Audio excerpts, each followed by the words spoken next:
On décrypte ce qui se passe avec vous. Jean-Christophe Gallien, politologue, conseiller en communication. Merci d'être l'invité de Paris Direct. On a vécu en direct justement les annonces. Et vous étiez surpris par effectivement la lourdeur des sanctions. Oui, je suis surpris parce que je ne suis pas surpris de la condamnation. Je suis surpris de ce qui est l'accessoire habituellement n'est pas intéressant. Là, pour le coup, l'exécution provisoire d'une inéligibilité, c'est-à-dire en fait l'exécution immédiate, parce que provisoire, on comprend rien quand on discute de ces affaires.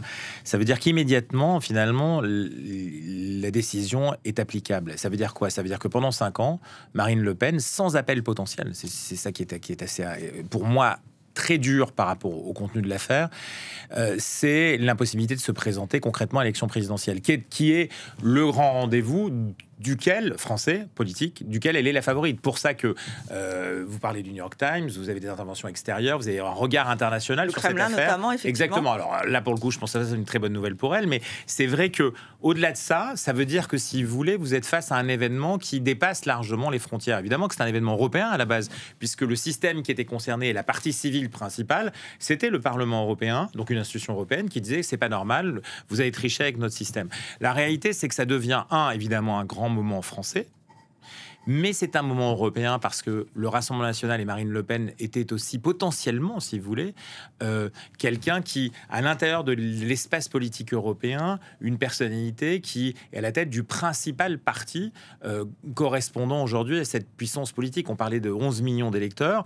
Il faut aller dans beaucoup d'autres pays. Vous n'avez plus aujourd'hui, si vous voulez, cette capacité-là. Elle est la représentante aujourd'hui. Alors, vous avez en Grande-Bretagne, on sort de l'Union européenne, les travaillistes qui ont fait un gros résultat dans un scrutin uninominal majoritaire un tour, mais la puissance politique que représente le Rassemblement national est assez, non pas unique, mais est principale dans l'échiquier politique européen, au-delà de la France. Et après, au-delà de ça, vous avez des liens qui aujourd'hui font écho à quelque chose qui se passe en France. C'est-à-dire qu'on ne peut pas le voir aux États-Unis sans le regarder précisément. On ne peut pas le voir en Russie, vous l'avez dit, sans le regarder précisément. Et puis ça va au-delà.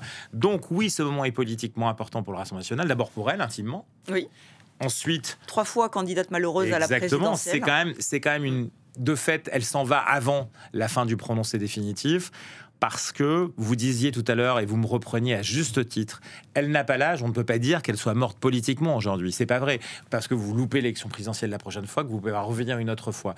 Mais si on est réaliste malgré tout, ça ne veut pas dire que c'est une question d'âge, c'est une personne jeune, elle peut encore se présenter de plusieurs fois, mais c'est quand même quelque chose qui marque, en tout cas, une fin politique, qui fait une fin politique pour l'instant, et notamment dans cette perspective présidentielle. Ça ne veut pas dire, par exemple, on le disait tout à l'heure, qu'elle n'aura pas un destin politique dans une éventuelle victoire de Rassemblement national après 2027. Oui, on rappelle d'ailleurs que Jordan Bardella l'a rejointe au bureau parisien, enfin national, du Rassemblement national, donc potentielle réunion de crise et potentielle opération de communication, puisque ce soir à 20h, elle sera au journal de 20h de TF1. Donc là, il faut réagir, il faut une prise de parole solennelle.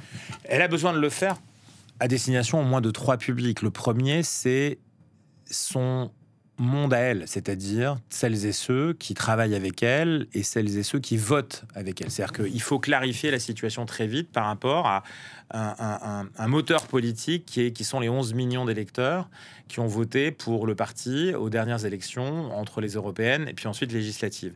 Ça veut dire aussi qu'elle parle au public interne de son mouvement. C'est-à-dire qu'il faut rassurer d'abord cet espace-là et ensuite dire quelle est la ligne, qu'est-ce qui va se passer, les mobiliser peut-être pour des opérations, on ne sait pas, vous parliez tout à l'heure peut-être de choses qui peuvent être digitales, donc dans la rue digitale ou dans les rues digitales, sur les réseaux mais sociaux. Vous pouvez très bien avoir quelque chose qui se passe dans la rue physique aussi, même si ça n'est plus du tout, et ça n'a jamais vraiment été la ligne de ce parti de travailler à des manifestations, ainsi de suite. Donc vous avez ce discours qui est important. Et puis après, vous avez le deuxième public, je vous le dis, c'est celui interne du parti. C'est-à-dire qu'il y aura forcément de fait, à partir du moment où s'écroule la tête d'affiche, votre produit principal, mais qui est une marque elle-même, Marine Le Pen, elle est une marque politique qui reste en France, qui demeure en France. Elle n'est pas simplement Le Pen, elle est aussi Marine Le Pen, quelque part Marine, et c'est une des rares. Monsieur Bardella, qui vient derrière, est en voie d'installation, mais ce n'est pas une marque politique aujourd'hui. Et vous avez autour, oui, des ambitions qui existent. Madame Maréchal, ex-Le Pen, elle n'est pas revenue au sein du Rassemblement national pour rien. Elle a quitté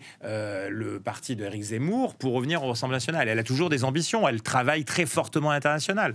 Vous avez d'autres acteurs qui peuvent avoir envie de venir contester le plan plan B qui était celui de M. Bardella. Donc il y a besoin de clarifier cette population. Et puis après, autour, vous avez à parler à tous les Français et la classe politique en même temps pour dire, voyez, ce pays aujourd'hui a pris une décision par un juge. Cette décision va chambouler finalement ce qui va se passer, l'offre politique dans les prochains mois et prochaines semaines et prochains mois et prochaines années. Et donc c'est quelque chose qui vous parle et qui doit vous parler aussi. Donc ces trois publics doivent être impactés très vite parce que sinon il y a celui qui se dit mais qu'est-ce qui va se passer, j'étais électeur, mais alors c'est qui maintenant? Deux, à l'intérieur du mouvement, il faut clarifier très vite la situation parce que ça peut devenir vite compliqué, parce qu'une fois que la tête d'affiche s'en va, même si elle est toujours présente, du groupe à l'Assemblée nationale, c'est compliqué. Et puis les Français, oui, parce que quand on a ambition d'être président de la République, c'est pas simplement des 11 millions d'électeurs du Rassemblement national, c'est à tous les Français. Voilà, et on rappelle qu'elle est donc reconnue coupable de détournement de fonds publics, près de 4 millions d'euros. Ce sont les conclusions de la justice. Certains disaient qu'il n'y avait pas de totem pour la popularité, justement pour évoquer le fait que oui, elle est favorite pour la présidentielle 2027, mais non, ça ne doit pas être forcément pris en compte par la justice. Finalement, ça n'a pas été pris en compte. Et la présidente l'a dit et répété tout au long de la journée. Ça a même été son argument de fond, si vous voulez, c'est-à-dire que il y a deux éléments, même trois éléments qui pour moi sont... Alors c'est pour ça que c'est un peu ce que je vous parlais en termes de surprise. Je ne juge pas un jugement, évidemment. Je dis simplement qu'elle a été qualifiée de personne centrale. Sa centralité dans le dispositif de contournement des règles du Parlement européen a été marquée. Et elle a été donc le personnage central d'une double trahison. C'est un point qui a été affirmé de manière très puissante. C'est-à-dire qu'en gros, oui, vous avez triché avec les règles d'une institution, en l'occurrence le Parlement européen, mais vous avez triché aussi avec les règles de la démocratie et avec vos électeurs. Et donc avec le peuple français. D'où le besoin de répondre. Et donc là, on est dans quelque chose qui, de fait, est une décision judiciaire, mais qui prend évidemment un caractère très politique. On parle de la démocratie, on ne parle pas simplement du dévoiement des règles d'une institution, mais on dit, vous avez aussi triché avec le mandat qui était donné par vos électeurs, et donc ça veut dire que votre promesse d'intégrité, elle n'est pas respectée. Et donc, on est face à quelque chose qui, de fait, individualise une responsabilité. On voit bien qu'autour d'elle, il y a des gens qui sont mieux traités. Monsieur Alliot n'a pas d'exécution provisoire, donc d'immédiateté de son départ, par exemple, de la mairie de Perpignan. Voilà, effectivement. Et alors, je vous propose,